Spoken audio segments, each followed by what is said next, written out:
नमस्कार, जनता टीवी देख रहे हैं आप। आपके साथ मैं हूं अंजलि भंडारी और रुक करेंगे इस बीच आ रही एक बड़ी खबर की और बड़ी जानकारी आ रही है उसका रुक यहाँ पर कर लेते हैं। गाजियाबाद से बड़ी खबर, सूर्या हत्याकांड का मुख्य आरोपी असद मुठभेड़ में ढेर कर दिया गया। बकरीद के दिन चाकू से गोद कर हत्या की थी। हत्याकांड के बाद से आरोपी असद फरार चल रहा था। खोड़ा और इंद्रापुरम पुलिस ने संयुक्त कार्रवाई की। एनकाउंटर के दौरान एक सिपाही घायल हुआ है। डीसीपी धवल जायसवाल की टीम ने कार्रवाई की है। सूर्या का परिवार कर रहा था एनकाउंटर की मांग। ये बड़ी खबर आपको बता दें,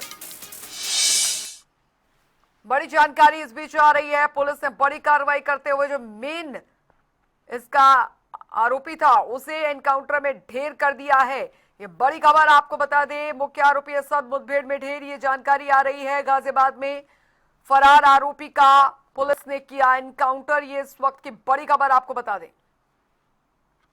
दिनांक 28 तारीख को थाना खोड़ा क्षेत्र के अंतर्गत असद नामक एक लड़के ने वहां पर सूर्या चौहान को चाकू मार दिया था और इलाज के दौरान सूर्या चौहान की डेथ हो गई थी। सूर्या चौहान के परिजनों के द्वारा तहरीर दी गई थी जिसमें 5 आरोपियों को पंजीकृत किया, उनके विरुद्ध मुकदमा पंजीकृत किया गया था, जिसमें से 3 आरोपियों की गिरफ्तारी तत्काल पुलिस के द्वारा कर ली गई थी। इसमें जो मुख्य आरोपी था असद, वो फरार था। उसके ऊपर 50,000 रुपये पुरस्कार की घोषणा की गई थी। आज पुलिस को ये सूचना प्राप्त हुई थी कि असद अपने कुछ साथियों से मिलने जा रहा है और उनसे पैसे लेकर के वो बाहर कहीं भागने की फिराक में है। तत्काल इस सूचना के आधार पर एसीपी इंद्रापुरम के नेतृत्व में थाना खोड़ा और थाना इंद्रापुरम की टीम लगातार यहाँ पे कॉम्बिंग कर रही थी और बैरिकेड लगाकर चेकिंग का भी अभियान चलाया गया था। उसी समय जब असद अपने एक साथी के साथ बाइक से आता हुआ दिखाई देता है तो पुलिस टीम उसे रोकने का प्रयास करती है और उसे चेतावनी देती है, लेकिन असद के द्वारा पुलिस टीम पर फायरिंग की जाती है। प्रत्युत्तर में प्रतिरक्षा में पुलिस टीम के द्वारा भी जवाबी फायरिंग की जाती है जिसमें असद को गोली लगती है। तत्काल असद को चिकित्सा हेतु, इलाज हेतु नज़दीकी हॉस्पिटल भेजा जाता है। इस पूरे एक्सचेंज ऑफ फायर में हमारा एक कांस्टेबल है थाना खोड़ा का, वो भी घायल होता है, उसको भी पुलिस द्वारा तत्काल अस्पताल भेजा जाता है। इस पूरे घटनाक्रम में जो असद का एक साथी था वो भागने में कामयाब होता है और घटनास्थल से असद की जो बाइक है वो बरामद हुई है और एक कंट्रीमेड पिस्टल भी बरामद हुआ है। इस पूरे घटनाक्रम में आगे की जो भी अग्रिम विधिक कार्रवाई है वो पुलिस के द्वारा की जा रही है। सर, विवाद किस वजह से हुआ था, किस वजह से चाकू मारा गया? देखिए, प्रारंभिक जांच में जो तथ्य सामने आया था कि बाइक चलाने को लेकर इनके बीच में कुछ दिन पूर्व में विवाद की स्थिति बनी थी। 28 तारीख को जब ये लोग साथ में इकट्ठा हुए तो वो विवाद की स्थिति बढ़ गई थी और इसी में आवेश में आकर के असद के द्वारा चाकू से हमला किया गया था। पूरी अभी संतुष्ट हैं पर पूरी संतुष्टि नहीं जब तक हम तस्वीर नहीं देख लेंगे और जिन सातों का इसी तरह हाल नहीं हम देख लेंगे। इन सातों का भी इनकाउंटर इसी तरीके से किया जाए और सातों के घर पे बुलडोजर चलाना चाहिए। एनकाउंटर किया है तो अच्छा है, लेकिन उसके लिए अब आगे की जो मांगे हैं वो पूरी की जाए और जो 6 जने हैं उनके भी एनकाउंटर किया जाए और इनकी जो सहायता हो सके गवर्नमेंट द्वारा वो की जाए। कोई ऐसा भेड़िया अगर इस तरह के कांड कर दे और बच के निकल जाए, ये असंभव था। हम लोग को पूरा भरोसा था न्याय होगा। रात न्याय हुआ है, ऐसी हमारी मांग थी, ऐसा परिवार की भी मांग थी। परिवार को भी भरोसा है, सरकार पे, हमारे मंत्री जी पे भरोसा है और रात न्याय हुआ है। आप सबने देखा भी। भाई, सरकार से जो मांग थी एक माँ की, क्योंकि जिसका जाता उसने पता है, सबसे दर्द उसने पता होता। भाई, उस माँ ने इंसाफ मिला कहीं ना कहीं और बाकी और भी अच्छा होगा। जो इसमें जो नाम दर्ज है मुकदमे में, जो एफआईआर में 5 नाम और हैं इसमें, जिसमें असद था जो मेन था, इसका एनकाउंटर हुआ।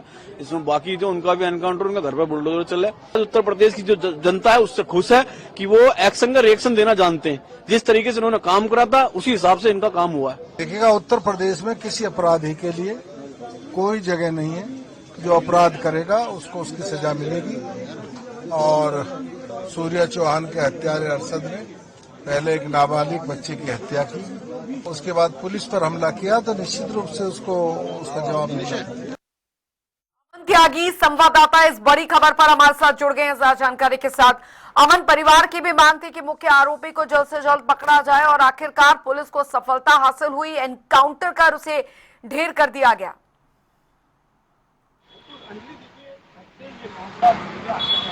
चला है, तब से राजनीति गरमा गई है और लगातार हिंदू संगठन वहां पर पहुंचने की बात कर रहे हैं। लगातार देखिए, पुलिस भी इस पर जो है दबिश दे रही थी, टीमें गठित की गई थी, लेकिन देर रात जो है असद को मुठभेड़ में ढेर कर दिया है। ये 50,000 का इनामी था। हालांकि देखिए परिवार के इस कार्रवाई से संतुष्ट है, लेकिन लोगों का ये भी कहना है कि वहां पर जो आरोपी है, जो और भी आरोपी बचे हुए हैं, उनके घर पर भी जबरदस्ती कार्रवाई की जाए। हालांकि देखिए जो डीसीपी जायसवाल है, उन्होंने भी साफ तौर पर कहा है जो और भी आरोपी है उनको भी बख्शा नहीं जाएगा और उन पर भी कार्रवाई की जाएगी। हालांकि देखिए कल ब्रजेश पाठक का, केशव प्रसाद मौर्य का भी इस पर जो है बयान आया था। उन्होंने भी कहा था कि ऐसे अपराधी को फांसी की सजा होनी चाहिए और उचित कार्रवाई इस पर की जाएगी। वहीं साथ ही मायावती ने जो है इस पर ट्वीट किया था और कहा था कि 2000 जल्द ही जो है इसमें चुनाव आने वाले हैं और जो है योगी सरकार को इस चीज को तरफ ध्यान देखते हुए ऐसे अपराधियों पर सख्त कार्रवाई करनी चाहिए। जी अंजलि। बिल्कुल। हालांकि अमन, इस पूरी घटना के बाद जो है वहां पर स्थिति कैसी बनी हुई है, क्योंकि अभी परिवार का कहना है कि हम तब तक संतुष्ट नहीं होंगे जब तक ये सातों जो है एक का तो एनकाउंटर कर दिया है, बाकी के बच्चे जो पुलिस की गिरफ्त में हैं उनके साथ भी ऐसे ही हादसे जो है किया जाए। बुलडोजर कार्रवाई की बात तक यहाँ पर की जा रही है। देखिए बिल्कुल अंजलि, जब से ये सूर्या हत्याकांड हुआ है, जब से वहां पर जो है तनाव का माहौल है, पुलिस फोर्स तैनात है। देर रात जो है सूर्या का जो शव है पोस्टमार्टम के बाद उसके घर पहुंचा है। पुलिस फोर्स के बीच जो है उसका अंतिम संस्कार किया गया है। पर देर रात जो है असद का जो है जो उसमें जो है मुठभेड़ में ढेर होने के बाद जो है उसको जो है अब परिवार कहीं ना कहीं जो है संतोषजनक जो है बात कर रहा है और लगातार उनका ये भी कहना है कि जो और आरोपी हैं उनके साथ भी ऐसा ही हर्ष होना चाहिए या उन्हें फांसी की सजा होनी चाहिए या उनके घर बुलडोजर चलना चाहिए। बिल्कुल अमन, हालांकि अभी तक ये स्पष्ट हो पाया है कि आखिर क्या हुआ था, कौन क्या जो सूर्य था वो इन्हें जानता था, क्या दिक्कत हुई थी जो इस तरीके की घटना को यहाँ पर अंजाम दिया गया, या मकसद माहौल खराब करने का था, सांप्रदायिक सौहार्द खराब करने का था, क्योंकि मौका बकरीद का था, इतनी लगातार जो है पुलिस कॉम्बिंग भी की जा रही थी। लेकिन ऐसा क्या हुआ जो इस पूरी घटना को अंजाम दिया गया? परिवार वालों का क्या कुछ कहना है कि इससे पहले भी इस तरीके की बातचीत या विवाद हुआ था क्या? बिल्कुल अंजलि, देखिए बताया जा रहा है कि बकरा ईद से पहले इनका बाइक को लेकर कोई विवाद हुआ था, जो रेस लगाने को लेकर विवाद हुआ था, लेकिन उसको जो है इन्होंने अपनी गलती मानी थी, जो उसमें असद था, फिर उसको जो है बकरा ईद के दिन अपने घर से बुलाकर लेके गया था सूर्या को, तो कहीं ना कहीं वहां ले जाकर उसको जो है चाकुओं से गेंद कर उसकी हत्या कर दी गई, जिसकी वीडियो भी जो है वायरल हुई थी और उसके बाद ही ये राजनीति गरमाई हुई थी।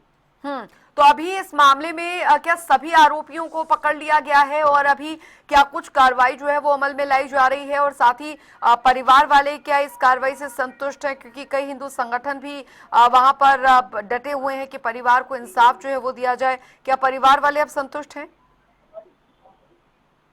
बिल्कुल, देखिए गाजियाबाद अधिकारियों द्वारा एक टीम जो उसमें कई टीम गठित की गई थी। टीम गठित करने के बाद रात अध्यक्ष को जो है मुठभेड़ में ढेर कर दिया। जो और भी आरोपी हैं उनकी भी पुलिस जो है तलाश कर रही है और दबीज डाल रही है। जी अमन, जानकारी आ रही है कि इसे जो मुख्य आरोपी था जिसे एनकाउंटर में ढेर कर दिया गया है वो बाहर भागने की फिराक में था और इस बीच वो किसी के संपर्क में भी था।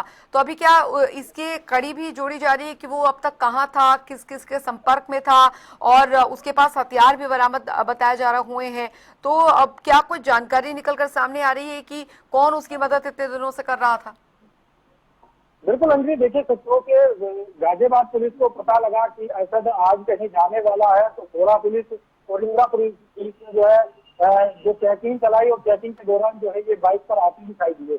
जैसे ही पुलिस ने इनको रोका तो इन्होंने जो है पुलिस पार्टी पर फायरिंग कर दी, जिसमें एक सिपाही भी घायल हो गया और जो जवाबी फायरिंग में अरशद जो है ना ढेर हो गया। जी तो अमन, अभी फिलहाल जो वहां पर है क्या शांति बनी हुई है, स्थिति सामान्य बनी हुई है? क्योंकि ये जो घटना घटी उसके बाद माहौल जो है वो काफी ज्यादा तनावपूर्ण हो गया था। फिलहाल इलाके में अभी पुलिस की सुरक्षा वहां पर बढ़ाई गई है क्या, और क्या इस मामले में शामिल सभी आरोपियों को पकड़ लिया गया है क्या? बिल्कुल, देखिए इंटेलिजेंस की माने तो वहां पर हिंदू संगठन पहुंचने वाले हैं, जो बड़े बड़े हिंदू संगठन है वो वहां पर जो है सूर्या के घर पहुंचने वाले हैं। इसको लेकर जो है गाजियाबाद पुलिस में वहां पर जो है जो पुलिस फोर्स है उसको बढ़ा दिया गया है। अभी हालांकि जो वहां पर जो शांति है और आगे पुलिस जो है इन लोगों पर जो बचे हुए जो अपराधी हैं उन पर कार्रवाई की बात कर रही है। बिल्कुल, हालांकि इस पूरे मामले में एक बार फिर से सांप्रदायिक सौहार्द को बिगाड़ने का काम जो है वो यहाँ पर किया है। लेकिन अमन, परिवार वाले क्या कुछ इसको लेकर कह रहे हैं और उनका क्या कुछ कहना है? क्या पहले से इस तरीके का विवाद जो है वो जब चला आ रहा था, इससे पहले क्या पुलिस को सूचना दी गई थी? क्योंकि आप बता रहे हैं कि इससे पहले भी कुछ बात हुई थी इसको लेकर, क्या पुलिस को शिकायत दी गई थी? क्योंकि इस तरीके की घटना को अंजाम देना और अपने आप में बहुत बड़ी बात यहाँ पर थी कि एक के बाद एक जो है वो वार सूर्या पर किए गए और उसके बाद उसे मौत के घाट उतार दिया गया। इससे पता लग रहा है कि सांप्रदायिक सौहार्द बिगाड़ने की कोशिश जो है वो समाज में हो रही है अभी भी। देखिए, बताया जा रहा है कि सबसे पहले भी कई मुकदमे हैं, जैसे लूट, चैन स्नैचिंग की जो कई मामले उस पर दर्ज हैं और पुलिस उसके और भी आपराधिक मुकदमे में जो है ढूंढने में लगी हुई है। हालांकि देखिए, परिवार इस कार्रवाई से संतुष्ट है, लेकिन उनका ये भी कहना है कि जो आरोपी हैं उनके घर बुलडोजर चले तो तब उनको जो जाकर जब शांति मिलेगी। जी चलिए, बहुत बहुत शुक्रिया अमन इस तमाम जानकारी के लिए।